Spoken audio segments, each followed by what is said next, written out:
Hi, I'm Frances Fisher. You might remember me from Titanic or Unforgiven. I'm sitting here with Taboo on his podcast, Comics and Kicks. Tune in. Hola amigos, what's up everybody? Welcome to another great experience. This is an experience, not a podcast, because I'm going to tell you, the person that I have today, she's royalty in my eyes. She's iconic. I call her a friend because along with being a fan, I was so inspired by the way that she's been an activist. She's advocated for indigenous communities, the movement, Standing Rock, Native Nations March. She's always showing up for all of us as an ally, as a relative, as a friend. And I love her to death. You know, I think she's just been a big inspiration to me. And now to talk about her film and her television contributions, her work on Broadway, off-Broadway, Pasadena Clubhouse, right? Or Pasadena Playhouse, yeah. Pasadena Playhouse, Not ever Broadway. Never wanted to. Those rooms are too big. Off-Broadway. Off-Broadway Yeah. and off-Broadway. Yeah, off-Broadway. I like that. The person I'm talking about is Miss Royalty herself. One of the stars of Titanic, Unforgiven. I mean, the list goes on and on. We're going to talk about it. Ladies and gentlemen, make some noise for Frances Fisher. Hey. Royalty. You're royalty in my eyes. Taboo. Yeah. Oh, my God. I got to sit back because I met her at Standing Rock. Mm-hmm. And for those people that don't know, Standing Rock was, 2016, I left my family to go to North Dakota to stand in solidarity with the Standing Rock Sioux tribe, the water protectors, when we stood against the Dakota Access Pipeline. And I met this beautiful human being and we became friends. And that moment of solidarity and being of service and giving back and using our voices and our platforms to be activists, to advocate. Let's talk about that before we jump into your history. I want to talk about that because that's a big, big piece that a lot of people may not know or may know, but I want people to know about our connection because of that. Well, yeah, we're going on 10 years because we met in November of 2016, and you were playing the casino, and I think I was on stage at one point in the back. I've got so much video of you dancing around and making music, and so we became friends. I remember that so clearly. I'm honored. I feel that you're royalty also. Thank you, sis. Appreciate you. You mean the world to me because you use your voice and your platform as an actress, as an iconic figure in Hollywood to stand with all of us, especially when we need voices that speak to millions of fans and people that may know you through film and television, but also know that your heart and your dedication to make a difference as a human being is important. So I appreciate that. So all that being said, inspiration. Tell us about your inspiration as a kid and what got you to the point where you're like, I want to do this for a living, this acting or this performance. My God. Oh, wow. Woo, rewind. I don't know. I think it started with doing little plays in our living room. My little brother and I used to put on plays for our parents. This is back home in the UK. No, I should give you. No, I didn't live in the UK US? very long because I was born there because my father happened to have a job there and my mother was pregnant, so I was born in the UK. But I am an American citizen. We traveled a lot growing up. I started school in France in Le Havre, and there was no American school, so I went to a French school. And didn't understand the language, of course, but learned it quickly as a child does. But I was telling you earlier, I learned to read with little Lulu comic books and my mother used to read to me at night. But so my brother, he's 6 years younger than me, so when he was about 5 or something, we used to do plays in the living room. I'd write little plays and things like that. And we lived in Turkey one year, and I wrote a Christmas play to be performed at the mess hall where all the people would gather. And it was a pretty good play, actually. It actually had a beginning, middle, and end, but I forgot to do lights. So nobody could see what we were We got a great doing. play. No one could see it, though. Use your imagination. Use your I imagination. didn't know about We have technical dialogue. stuff. Yeah.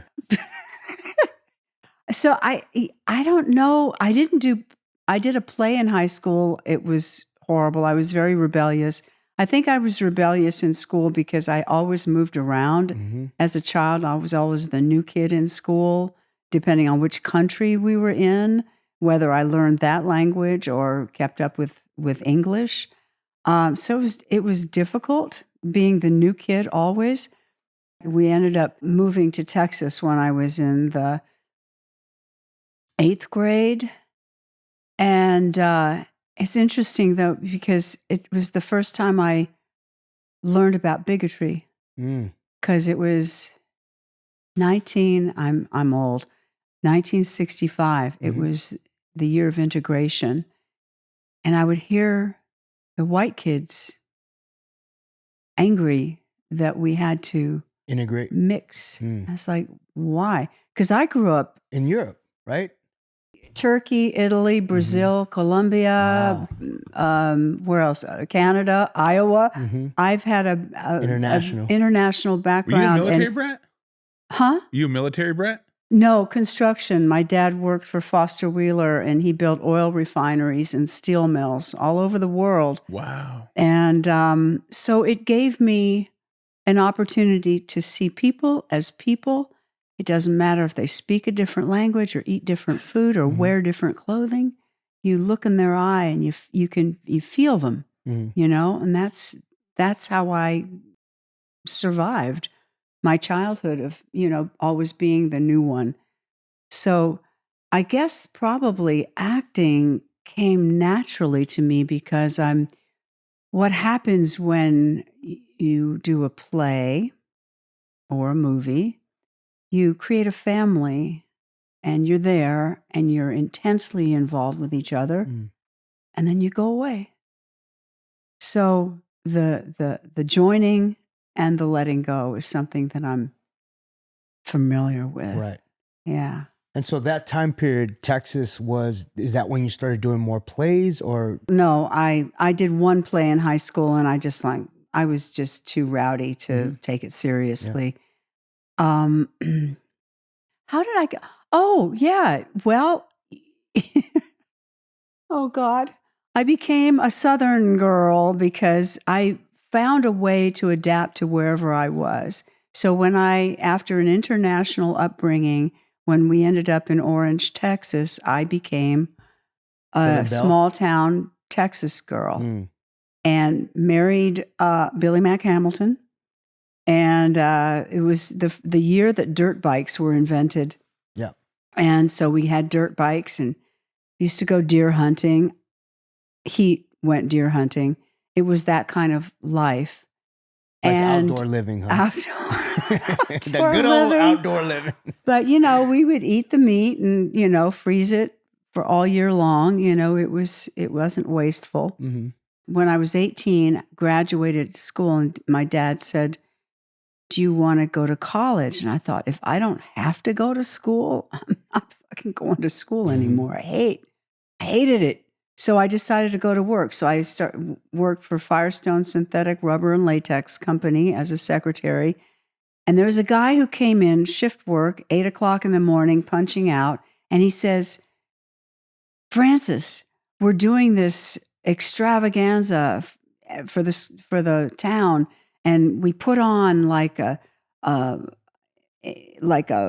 variety show for the rest of the people in the town who don't want to get on stage. You want to join us? So I thought, okay, and so I met the artists in this little community. I didn't even know it existed. And one thing led to another, and I was asked to audition for the community theater. I went there and I did Tennessee Williams. And I got the part, and I was so excited that it just opened up a whole new world. That after work, I would go down to the theater and just be there till 11 o'clock at night, listening to the words of Tennessee Williams. At that time, did you take acting lessons or anything? Oh, or no. you were just like No, natural? I was 18. Right. You know, I didn't know anything about that, but just doing something other than deer hunting, bike riding, being a secretary, having a creative outlet. Mm-hmm. It was great. And so I did 2 more plays. I did Mame. I played Agnes Gooch, and A Man for All Seasons, Robert Bolt's amazing play, and literature. You know, like I said, Tennessee Williams will always be my guiding light that got me into the theater. Right. And then I went to the Barter Theater because there was a New York actor who came down to Orange, Texas to retire. He saw me in a couple of plays and he pulled me aside. He says, Frances, you can get out of this little town. Mm. You can be an actress because you've got talent. And nobody had ever said anything like that to me. He says, I can send you to the Barter Theater. You can apprentice. This was in Abingdon, Virginia. So that night, I left Orange, Texas. I divorced Billy Mack. I sold everything. Poor Billy. I know. Billy Mack was not a Mac. I don't know Billy, but I feel bad for him already. Yeah. Where's Billy these days? He's probably on his 5th wife by now. Wow. He was a player, huh? He was a Mac. He was a Mac daddy. good-looking guy. He was most handsome in high school. Right. I'm always attracted to those handsome ones. Oh my God, this could become a therapy session, but it's not going to. You wanna We're lay going to down? keep You it can lay down light. on the couch. Therapy session. I like that. So I got on a Greyhound bus in the rain. I ate my last chicken fried steak at the diner and went up to Abingdon, Virginia, and started what would become my career. I learned everything about stagecraft. And so it always gives me a great respect for the crew because I know what they do to make our dance floor come alive. Exactly. I feel the same way because it is an all-star team. And I always acknowledge B, Brian, my producer, and Mateo and Caesar, because I can't do it's this journey that I've been on is not possible without my team. Yeah. Can we talk about the first major introduction to you, whether it was television and you were like connected with, I don't know, like was it television or film for you? Connect. What do you Like mean? connecting, like for example, when you were in the scene in Titanic, you had Leonardo DiCaprio and Billy Zane at that table scene, and you had you had a Kate on the other side. It's like that was like an all-star. Oh, that was a great. You know how long it took us to film that dinner scene? I love that 1 scene. week. I love that scene. It was Such so a great great. scene. Can we Yeah, dive into that dinner scene then? I mean, we're here. Yeah, First we're of here. all, It's such a great scene. I'm stealing one of these plates. Oh You my stole it, goodness. so I'm stealing one. Let me set it up. Ladies and gentlemen, I said it earlier, Yeah, let's the jump into royalty this. statement, because my daughter, my wife, and I, we sat and we watched the iconic James Cameron film, Titanic, which my sister right here was a huge, huge leading matriarch in it. Whether you liked her or not, that character, Ruth, wow. I mean, honestly, going toe to toe with Leonardo and all the amazing Billy Zane and Kate. Kathy Bates. Oh my God, Yeah, Kathy Bates. yeah. That scene where you guys are on the boat and she's like, come on, guys, let's get That was awesome. Let's talk about that journey of Titanic. How did that happen for you before we jump into all this stuff? Oh, okay. This What is was a the great call like? What was the audition like? This is a great story because back when we had address books before phones, Yes. we had little black books with names in them. And so I started my career in New York City. I did 14 years in New York City doing plays in and around New York, sometimes touring. I had moved out to Los Angeles, right? And I was going through stuff, unpacking, whatever. And I came across this address book and started, the past. And I thought, Mally Finn, she's a casting director that I had auditioned for back when we were lucky enough to audition in person, like as it should be, talk about connection. Yes, You can't do it on I know. video. You have to look in the people's eyes and feel them. Be in the Anyway, room with them, right? Be in Yeah. the room, yeah. So I thought, Mally Finn, I haven't talked to her in a long time. So I just called her up and I just said, Mally, it's Frances Fisher. I just moved to Los Angeles. I just wanted to let you know I'm thinking of you because you're in my little address book, and see you later.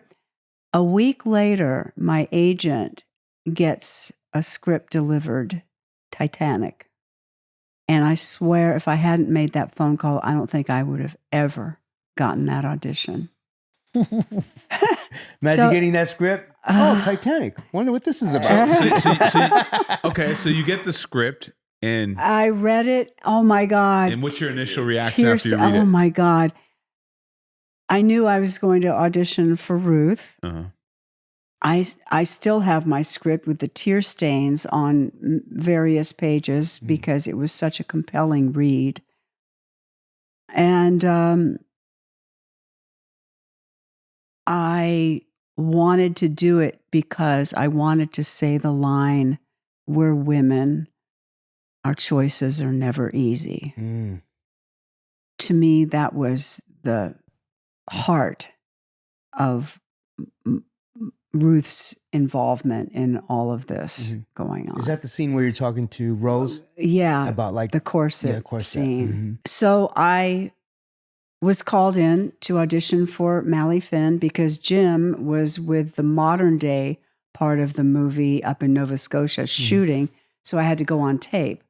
And Mally had me do a few scenes, including the corset scene, which couldn't be done without another actor. So I played with my hair or something. Anyway, I did all that, didn't hear anything. About 2 months later, I get a call. Jim Cameron wants to see you. Prepare all those scenes that you did and do the end of the movie. It's like, the end of the movie? Right. Like when it's sinking and I have these shots. Anyway, so go to Lightstorm. I'm wearing my little dress that'll make me feel that I'm in the early 1900s. This guy comes bounding out, jeans, checkered shirt. He goes, "Frances Fisher?" I go, "Yeah." "Follow me." And I'm in this, huge monstrosity of a building, Lightstorm, walk down this hall, open up, and he brings me into this conference room with a table that probably has 40 chairs around it. Like, oh, okay. There's Mally, there's her assistant, there's the camera. And I look around and go, "Where's Mr. Cameron?" And it was this guy in jeans and the shirt who was like kind of jaunty because I'd never seen Jim Cameron in person. Nobody knows what directors look like, Right. really. So the minute he said, "That's me," I looked at him and he looked at me and he goes, "You don't have to do all the other scenes. You've already done them. Let's just focus on the end of the movie." Mm. I go, "Well, I have some audition items that I want to talk to you about. I think that we should probably shoot it, one scene, then cut so I can get into another emotional thing." And he goes, "Okay." He has his own Super 8. He's using the camera, following me around. Right. We do a variety of the scenes until we get to the place where I'm in the lifeboat going, "Rose, get into the boat," trying to get her in. Yeah. He wants me to do that. It's like 2 lines. I go, "Okay, this is how I see it. You're probably going to want to shoot me from above. So can we get up on the table and then I'll step down into the chair? And so you'll be up there looking down on me." He goes, "Great." So everybody gets up onto the table in this conference room. What I'm trying to convey is that I was having so much fun playing this part and playing with Jim. It wasn't even about how I wanted to get the role because right then and there, it was my role. Right. And I was just doing it. You were just being. Practicing. Yeah. Yeah. That's Yeah. awesome. It's like the first rehearsal. That's how I always treat auditions. And I feel like because you were having fun, James or Jim saw that. Wait. Yeah, can we call him Jim too? Yeah. Jim, Right? yeah. He's Jim. Cameron? What's Sure. up, Jim? Yeah, So yeah, I felt like when you were describing that, you were taking lead on, "Hey, Jim, you should get on, do this." And Jim's like, "Yeah, let's get on the table. Let's check out this." yes. Because it's giving him what was to become this iconic scene because there was so many. There's the table scene. There's the scene with the corset. With the There's the getting on the boat. Even that Kathy Bates, when she's like, come on, we need more boats. And you're sitting there like, dude, I don't want to go next to that thing. Like Ruth was in such, I mean, I don't even know what kind of fear that is what they went through seeing that boat. Like, can you describe what you had to tap into thinking about this horrific, catastrophic event that these people had to live in the middle of the Antarctic? Icy north. Yeah. Near Nova Scotia. It was below freezing water. As an actor, what I did that day, because, God, going to work every day was so amazing. We shot down in Rosarito Beach. Is that where you guys filmed the movie? Down in Rosarito? Yeah. The That's so flashback part of it, was all Rosarito Beach. There's a studio there. They built water tanks inside and outside. And Jim was so precise that if there was even a little wind blowing when we were shooting the outdoor things in the lifeboats, if there was even a ripple on the water, he says no, because everyone reported that the sea was like calm glass. Right. And we would shoot something else if the wind was even rippling the water. God, what a great experience it was. Do you remember the first day of work? Showing up to the set for the first day? I do. What was that like? Guess what my first day of work was? It was the corset scene. Really? That was the main scene that I had with my daughter. Mm-hmm. That was that line that I wanted to say. And I thought, boy, it's like if you have a sex scene, they put the sex scenes first, but this was my first day.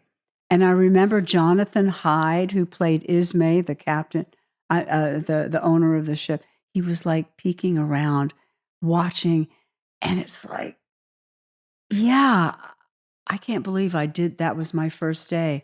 But I've got an interesting story about that. We were getting ready, Kate and I, in the makeup room. And the script had been written where she was putting me into my corset. Mm-hmm. That was how it was written. That's how I auditioned it.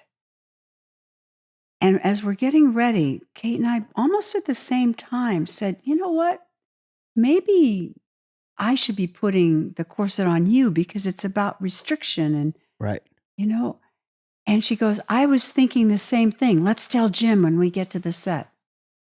So it's like, okay, good. That makes so much sense, that this is going to go, this is the corset. This is what it looks like. When was the last time you opened this up and looked at it? It's been a while. Has it? It's been 30 years since we shot. Yeah. The movie but anyway, the point of this story is that we get onto the set. Jim comes bounding up to us. He was always so full of energy. Mm-hmm. He goes, hey, I was just thinking, maybe you should switch. And you guys already talked about that. And we looked at each other and went, good idea. Mm-hmm. We agree. Yeah. The connection, when you're on the same wavelength with your creative partners, there's nothing better. Yeah. It's heaven. So I want to talk about that scene because when I first watched the movie, I didn't really understand because the dialogue was like, it was heavy at that time. It's the 90s. And basically Ruth is telling Rose, dude, you gotta make this happen with Billy. I forgot. Cal, yeah, because you already know your dad passed away, right? Dad passed away. Yeah, he left us. We had no money. No money. We got to make this happen by all means necessary. We have to make this happen. And she's like, what? What are you talking about? Like this energy. And then I received it because you were in a way telling her like, yo, put up or shut up. Because this is how we're going to get out of this situation. Mm-hmm. For you as a person that is so not like Ruth, what went into that character? Like, what did you have to do to pull from that? Like to tap into that? The desperation. Desperation. Understanding that at that time, in our society, women didn't have the right to vote. They didn't have the right to own property.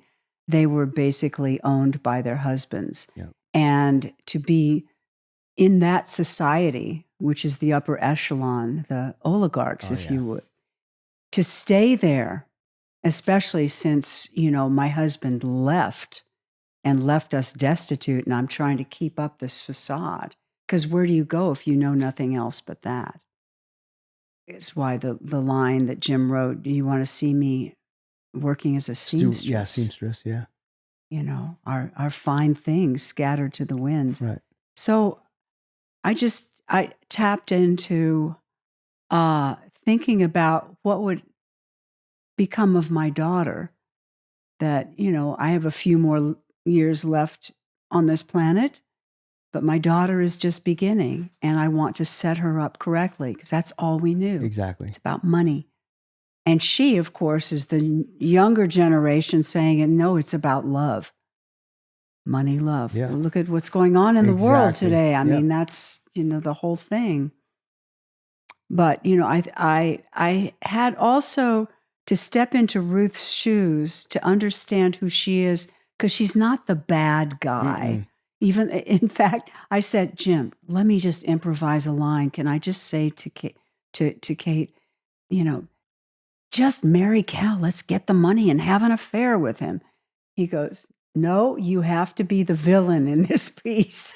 I'm not going to give you a way out. And he was right, I wouldn't have been that forward thinking, even though people were having affairs all the time.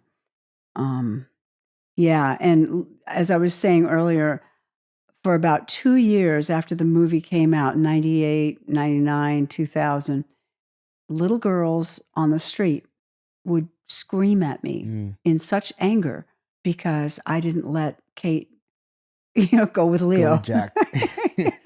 Rose, go with Jack. Yeah, Rose, go with Jack. Yeah, and I would just say, okay, you're 10 years old now. Wait another 10 years and look back at this time after you've read your history and you understand what the plight of women was like back then. Yeah. We had no freedoms whatsoever. It's funny that you talk about Ruth's disdain and just disgust with Jack. Let's talk about this right here, the cloth, the tablecloth from the Titanic. That cloth there is from the actual film set, correct? What, this tablecloth? tablecloth? Yeah. And then the dishes, because everybody at home is not seeing what we see yet. Well, these are tablecloths that I stole from the prop shop. No, actually, I asked the guys; they were very accommodating. And then the dishes over there, I didn't figure it would hurt anybody if I pinched a set, because so many of them broke during those scenes of the ship going down. Is that a scene they only had to film once, right? I imagine, or you just get all these dishes and keep reshooting? Oh my God, the resets of that were extraordinary. Yeah, they sometimes have to reset multiple times on that. Yeah, I remember one time in the makeup room getting ready, and then seeing Kate again at the other end getting ready too. It's like, wait a minute, we're not even in the same scene. Why are you rushing and why am I rushing? And the first day, the PA came in and said, well, whatever set has the paint dry on it, that's the scene we're going to do. So you're both getting ready. Because they were building the sets as we were shooting, you know. It was quite an experience. So this is... Okay, so those are that's one set of dishes. I have forks and spoons and knives, but I could only find one. Everything is labeled White Star because that was what came from set. And then what about deck. the caps that we see? The caps were the guys, remember, Iceberg, Straight Ahead, all those guys wore the White Star hats. And so that's that. And then that's one drawing that Deborah Scott did of one of my many gorgeous costumes. Deborah Scott, who also did all of the Avatar wardrobe and incredible handmade every beads and feathers. And she had these costumes made for us on Titanic that were just just pitch perfect. Right. She dressed every single background person to the very furthest person that may have just been a head in the crowd. She dressed everybody from, underwear out. You guys won for that, right? 11 Oscars. 11 Oscars. 11. Yeah. Just 11 Oscars, ladies and gentlemen. How does that work? Do all of you guys get 11 of them to take home? No, it depends on which department actually won Okay. the award. Like Jim got his Oscar for director and producer Wardrobe. and writer, and Deborah Were Scott you got up for an hers. Academy Award at the time? No. We didn't. The acting part of it didn't get anything. Well- but didn't Kate win? Because notorious Leonardo DiCaprio didn't win forever, right? Can I say she's always a winner in my eyes? So although you didn't win an Oscar, Francis, I want to give you a gift. So you're a friend, you're an ally. I want to present you. It's not an Oscar, but it's beadwork. It's beautiful beadwork that I want you to know that this is coming from a loving place. Oh my God! Who made this? This is a Seminole woman. Oh my God! I got this at the Seminole powwow. I can wear it like that, or like Go ahead. from the Seminole powwow. Yes. Oh my goodness! Oh my goodness! This is so beautiful. Yeah. I treasure this. Thank you. I treasure you. Seriously. I just felt because of all your work that you've done within indigenous communities and all your activism, but most of all for your royalty and what you've contributed to Hollywood and your amazing roles, especially in Titanic and Unforgiven and all the great movies that you've done. Yep, there it is. This is Water is life. 10 years old, right? Mhm. Water is life.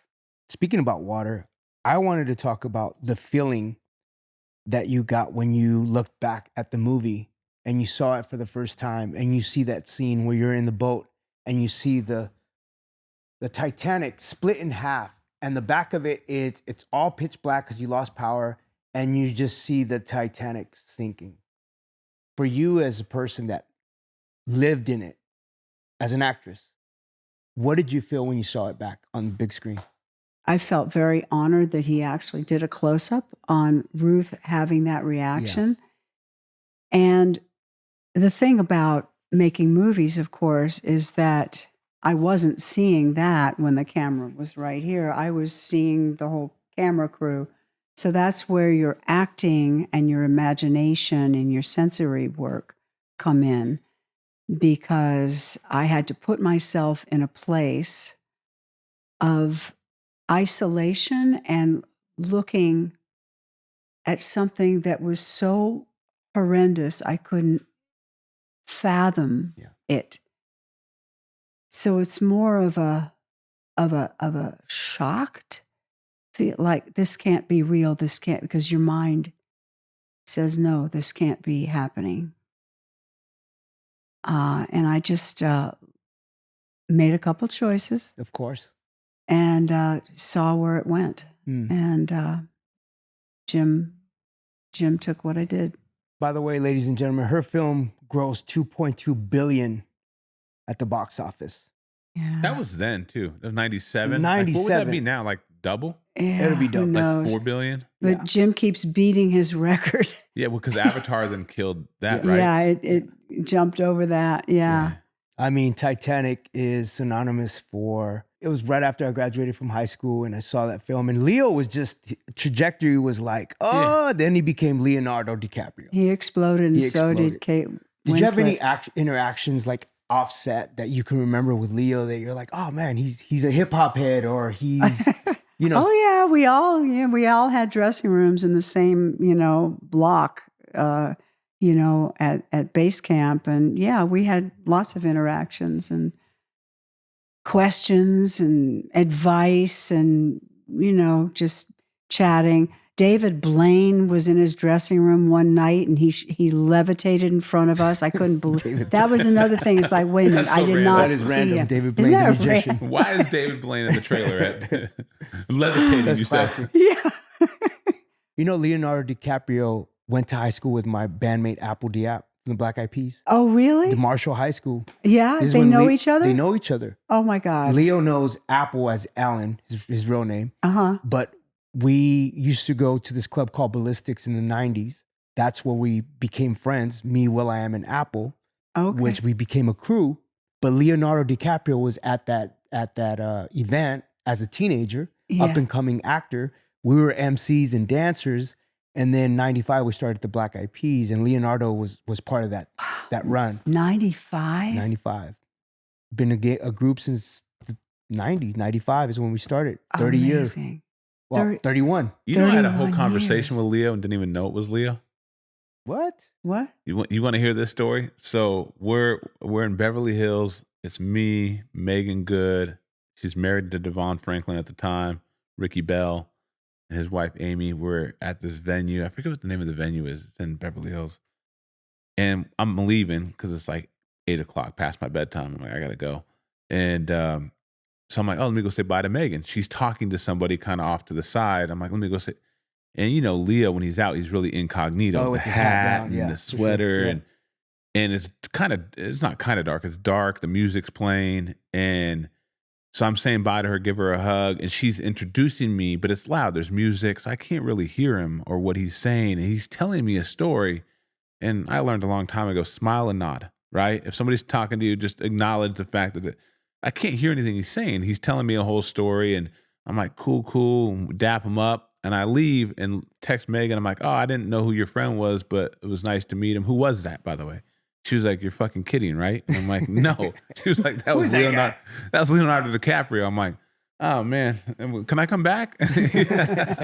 So I had a whole conversation with the guy. I had no idea it was him. But it was a good one, right? I'm memorable for all the wrong reasons. It's a classic. Yeah. Shout out to Leo. Shout out to Yeah. Kate, Billy Zane. Kate, her first directorial debut is now on Netflix. It's called Goodbye June. And it's an astounding thing. I just had to do a shout out because, you know, we're in the middle of voting for the Academy Awards, and there are some amazing pieces of work by women who have written, directed, and starred in their movies. Belen is one movie, and Go ahead. You wrote it oh down. my You wrote God, it down. I just saw it last night because All That's Left of You. I don't read reviews or watch trailers because I want to go into a movie completely clean and untainted by anybody's opinion whatsoever. So I saw Belen last night, and also All That's Left of You. And my God, if anybody out there wants to see some amazing work by women, young women who wrote, directed, and starred, this is the new generation. I'm a girl dad, so that means a lot. Yeah. Matriarch movement for sure. One more question. Do you watch your own movies? Do you continue to watch your own movies, or do you do the work and then you're done and you're on to the next thing? I think I've seen most of them. If I know that they're not good, I won't bother. But I've obviously seen, you know, the big ones. Yeah. Because I noticed that a lot of my actor friends are like, oh, we just do the work and then we're done. And then I don't revisit it. Well, I always like to see what takes the director chooses, and if what I was going for came across. You know, sometimes that's the only way you know it is if you see the finished product. What's a role that you almost had that you didn't get, but we would know the film? Ooh, that's a great question. Well, I don't know if I almost had something, but I know that I learned a very valuable lesson by not going into a meeting with a director because I felt that the part there was nothing I could do with it. Turned out to be American Beauty, which was an extraordinary movie. Very good. And the part they wanted to see me for was the part of the wife, played by Allison Janney, who didn't speak. So I thought, and the way it was written in the script is like, oh, the wife is sitting there. Next, and I thought, there's nothing I can do with this. So I passed on the meeting as opposed to going into the meeting and saying, can you explain this to me? I don't know how I would fit into this movie. And I feel like a nothing. And he probably would have said, that's exactly what you're supposed to feel. Good. But Allison did a great job. I don't know if I would have gotten the job or not, but that was a big lesson. I want to know what it was like working with Clint Eastwood on Unforgiven. What was that whole energy like? You worked with him a couple times though, right? Yeah.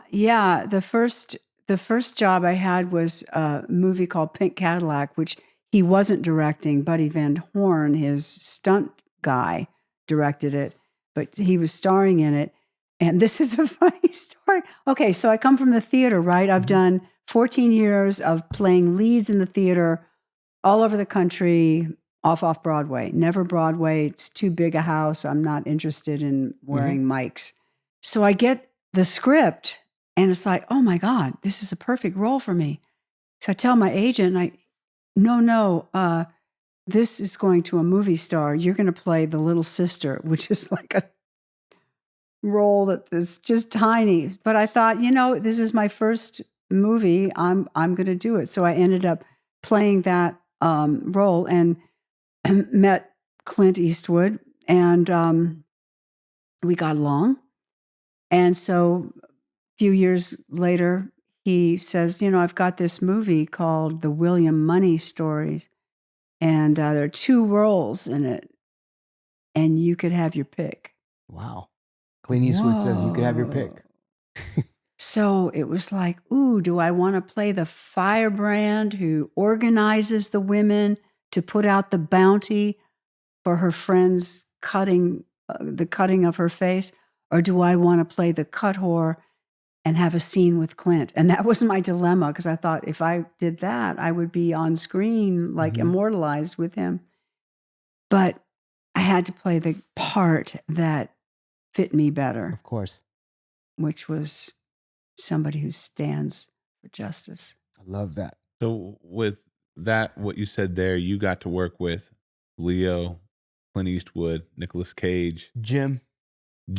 Our buddy Jim Cameron, yeah. Terminator, yeah, Avatar, yeah, Morgan Freeman, Gene Hackman, Richard Harris. I've worked with Helen Mirren. I've